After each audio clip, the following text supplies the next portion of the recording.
Hola con todos, nosotros somos el grupo 1 y el día de hoy les venimos a presentar la anatomía general de la columna vertebral. Para empezar debemos entender que la columna vertebral se extiende en su límite superior hasta la región occipital, en su límite inferior hasta las regiones glúteas y a los lados se encuentran las regiones escapulares. Obviamente esto en la parte posterior del cuerpo. Por tanto, debemos conocer que el dorso se divide en regiones. Por ejemplo, la región vertebral, la región sacra, las regiones supra, inter, infraescapulares y la región lumbar. Una vez entendidos los límites de las regiones de la columna vertebral, podemos pasar de lleno a ella. Tenemos que la columna vertebral está formada por 33 a 34 vértebras, 7 cervicales, 12 torácicas, 5 lumbares, 5 del sacro y de 4 a 5 del coxis. Por ende, podemos entender que existen 4 porciones de la columna vertebral: la cervical, la torácica, la lumbar y la pélvica, la cual está conformada por los 5 del sacro y los 4 a 5 del coxis. Debemos entender que la columna vertebral no es recta, es decir, posee curvaturas, y estas se pueden dividir en dos. Cuando es cóncava hacia adelante se le conoce como sifosis y cuando es convexa hacia adelante se le conoce como lordosis. Tenemos la existencia de una curvatura primaria y una secundaria. Cuando es primaria es sifosis y se produce por la flexión ventral del embrión en el embarazo y esta persiste en el adulto. Se divide en torácica y sacra. Y una curvatura secundaria es lordosis y se da en consecuencia del desarrollo muscular del feto. Tenemos una cervical y una lumbar. Por ende, entendemos que existen 4 curvaturas anatómicas normales, la cual está la lordosis cervical, sifosis torácica, la lordosis lumbar y la sifosis sacra. También existen curvaturas laterales que son poco marcadas, que se le puede conocer como la escoliosis. Las vértebras son un hueso irregular que en una forma general presentan tres partes: un cuerpo, un foramen vertebral y un arco vertebral. El cuerpo, que sirve de soporte, tiene una forma cilíndrica con caras intervertebrales, las cuales tienen un centro cóncavo y por los orificios de ahí pasan vasos, además de contar con una epífisis anular. El foramen vertebral, por otro lado, es el lugar por donde va a pasar la médula espinal. Y finalmente, el arco vertebral es la composición de apófisis, los cuales se van a dividir en dos apófisis transversas, cuatro apófisis articulares, tanto superior e inferior, y una apófisis espinosa. Gracias a las vértebras tenemos la formación del conducto vertebral, el cual más específicamente se da por la superposición del foramen vertebral. Este va desde el foramen magno hasta el hiato del sacro, y en su interior tenemos elementos como la médula espinal, las raíces de los nervios espinales, las membranas meningeas, el contenido del espacio epidural y el ligamento longitudinal posterior. A la par, el foramen intervertebral también tiene sus límites: uno superior, uno inferior, uno anterior y uno posterior. Los dos primeros están limitados por los pedículos de cada vértebra superior e inferior, en su límite anterior con los discos intervertebrales y posteriormente con las apófisis articulares.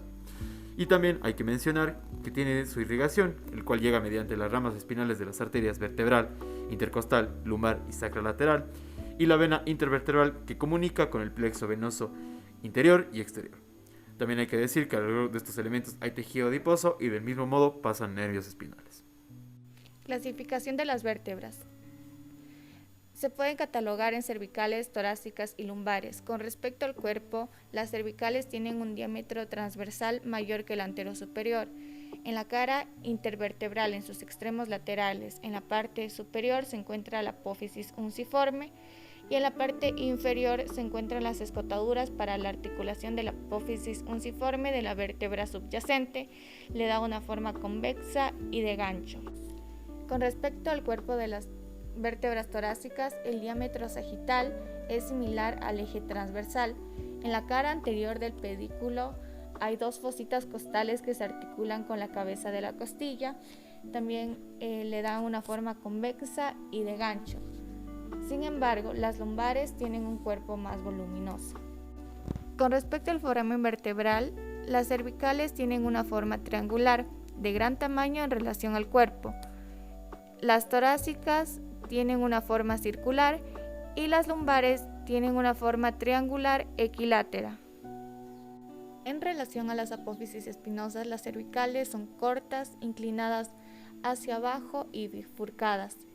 Las torácicas son largas, prismáticas, inclinadas hacia abajo y terminan en punta. Las lumbares son cuadriláteras, gruesas y orientadas en dirección horizontal y hacia atrás.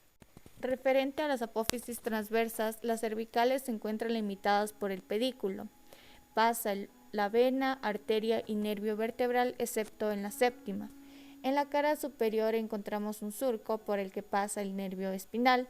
En el vértice hay 2 tubérculos, anterior y posterior, y en la base un orificio para el foramen transverso. En las torácicas es un vértice romo, y en la cara anterior se encuentra la fosita costal que articula con el tubérculo de la costilla. No obstante, las lumbares son largas y finas. En la cara posterior de la base se encuentra la apófisis accesoria.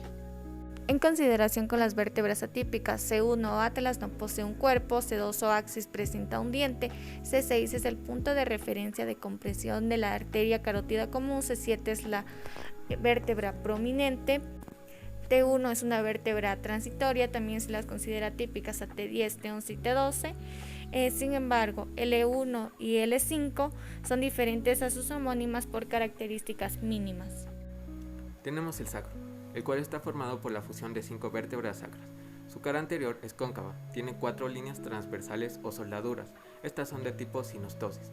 Su cara posterior es convexa y tiene un relieve irregular, el cual es la cresta sacra media. Cerca de esta se encuentra la cresta sacra medial y la cresta sacra lateral. En el extremo inferior del sacro encontramos el hiato sacro, el vértice y las astas del sacro. En el extremo superior del sacro encontramos la base del sacro, cuya parte anterior forma el promontorio. Lateralmente a este se encuentran las alas del sacro. Existen 4 forámenes sacros, los cuales hasta los 30 años no finalizan su osificación. El conducto sacro está formado por forámenes intervertebrales a ambos lados. Estos desembocan en los forámenes sacros. El coxis está formado por la fusión de 3 a 5 vértebras. Este se articula con el vértice del sacro a través de sus astas, es decir, existe una articulación de astas con astas. En la parte posterior del cuerpo del coxis se encuentran las astas del coxis. Estas se asemejan a las apófisis articulares de las demás vértebras. En lo referente a la estructura interna de las vértebras tenemos lo siguiente. El cuerpo vertebral está formado por hueso esponjoso o trabecular, en mayor medida. Este está recubierto por una capa delgada de hueso compacto. El tamaño de las trabéculas es proporcional a la carga del peso que las vértebras soportan. Entre cada una de las trabéculas se ubica la médula ósea roja. Bueno, tenemos a las articulaciones craniovertebrales. Estas se encuentran entre el occipital, el atlas y el axis, entre los cuales no hay disco intervertebral. Ahora pasemos a hablar sobre las articulaciones craniovertebrales. Tenemos la articulación atlanto-occipital, cuya articulación está formada por el cóndilo del occipital y las carillas articulares del atlas. Existen 2 articulaciones, una a la derecha y otra a la izquierda. Estas son de tipo sinovial elipsoidea. Encontramos la articulación atlantoaxoidea. Existen 2, una lateral y una medial. En este caso se mencionará la lateral.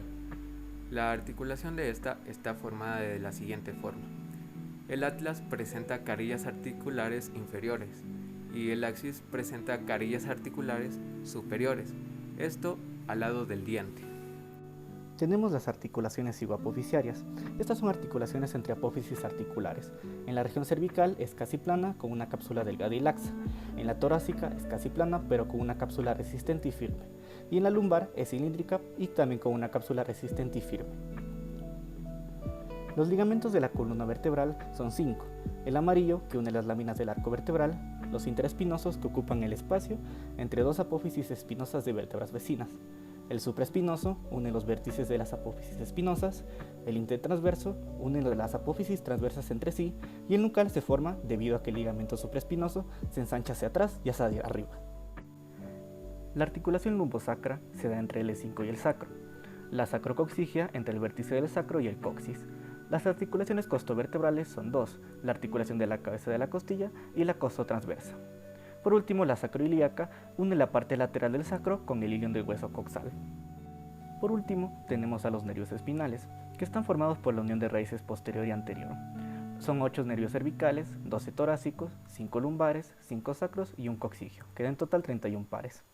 Los componentes de un nervio espinal se puede decir que son nervios mixtos, que constan de 4 componentes, aferente somático y visceral y eferente somático y visceral. Sus relaciones y distribución de los nervios espinales se puede decir que se reúnen en el foramen intervertebral. Los extremos proximales están recubiertos por las terminaciones de la dura madre. Originan un ramo meningio en la proximidad del foramen intervertebral. El ramo comunicante blanco se ubica entre el nervio espinal y el tronco simpático, y el nervio espinal se divide en sus ramos posterior y anterior.